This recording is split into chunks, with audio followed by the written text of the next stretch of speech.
Polemik status tanah di Kelurahan Gilimanuk, Kecamatan Melayu kembali mencuat.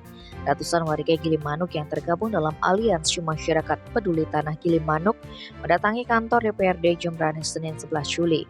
Pantauan Bali Express, begitu tiba di kantor DPRD Jembrane, warga Kelurahan Gilimanuk itu sempat tertahan di luar areal gedung Dewan. Setelah bernegosiasi dengan aparat keamanan, ratusan massa itu akhirnya diizinkan memasuki areal parkir kantor DPRD.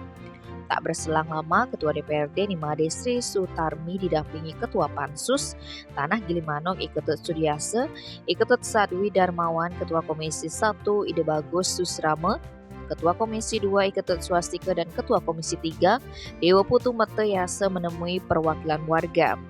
Ketua AMPTAG IGD Bangun Nusantara mengatakan kedatangan mereka ke DPRD Jembrane untuk menyampaikan aspirasi berkaitan dengan tanah hak penggunaan lahan Gilimanuk sekaligus memperjuangkan perubahan status tanah menjadi SHM.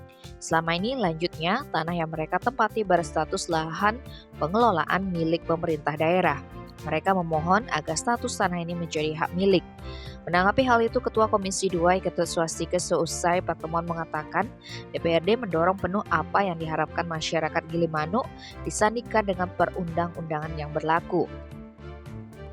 Bahkan sejak 5 bulan lalu pihaknya sudah membentuk pansus untuk mendalami keinginan masyarakat Gilimanuk mendapatkan SHM agar terpenuhi.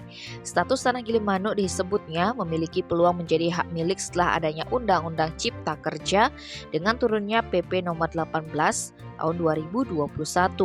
Di sisi lain, turunnya pansus saat itu untuk mencari informasi terkait hak sewa apakah sudah sesuai dengan di lapangan, termasuk juga untuk mengetahui apakah tanah tersebut digunakan sebagai tempat tinggal, tempat usaha, atau lainnya. Jangan sampai tanah hanya dimiliki beberapa orang dan tidak sesuai peruntukan. Tim Bali Express melaporkan.